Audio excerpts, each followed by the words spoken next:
She should be used to the scent of lust that clung to everything and everyone inside, but it still got to her. The scents and the oppressive atmosphere of the brothel never went away. She filled her lungs with the brisk late winter air.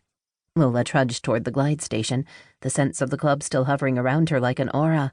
She pulled her warm overcoat around herself to keep out the late-night chill.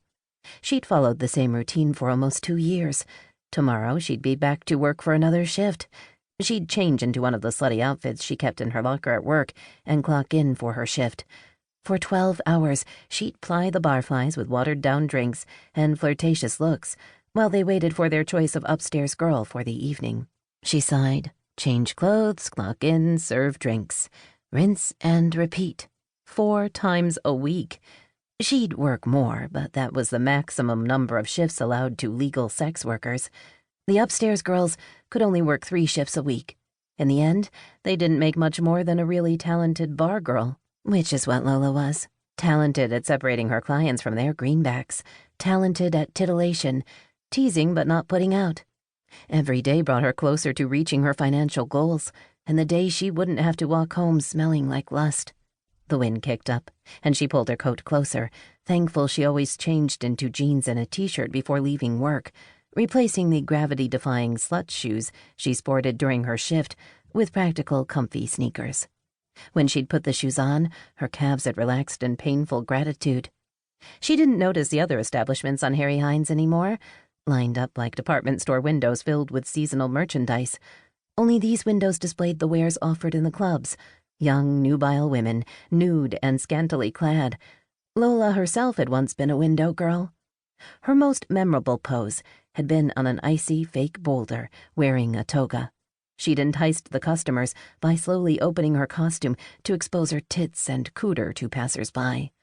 Thank the gods those days were behind her. The bright light of the elevated glide appeared before her, only a block away. Heat lamps shined on the platform. Moths bumped against the bug screens, confused by the brightness against a moonless sky.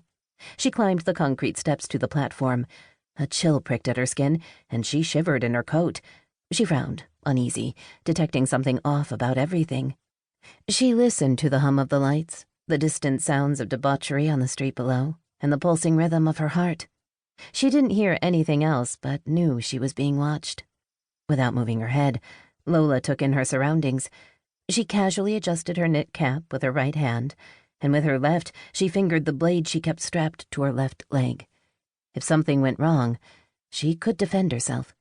Her foster mother, Ruby, had told Lola her ability to sense danger was a 6th sense. Over the years, she'd found this ability had many names: clairsentience, prey instinct, spidey sense. Lola could detect things that eluded the 5 human senses. Her abilities were the ghosts of many centuries of genetic tinkering by the gods, the space aliens who had colonized the Earth millennia before. Right now, she sensed danger. "Who's there?" she called out sharply, forcing her voice to stay calm. No one answered. But something was definitely there. Her voice didn't echo the way it should.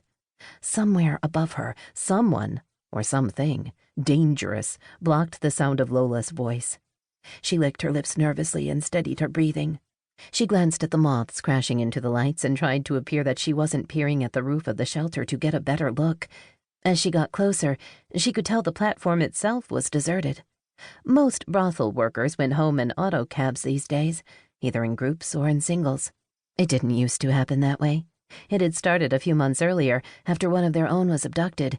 The woman, Julie Wheeler, escaped by throwing herself into oncoming traffic, assuming her own fawn-shifter physiology would help her heal after the ordeal.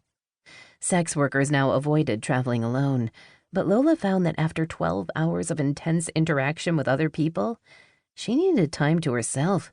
Besides, taking the glide was cheaper than autocabs. The glide cars snaked into the station with a screech of metal wheels. Floor-to-ceiling glass doors opened with a hiss.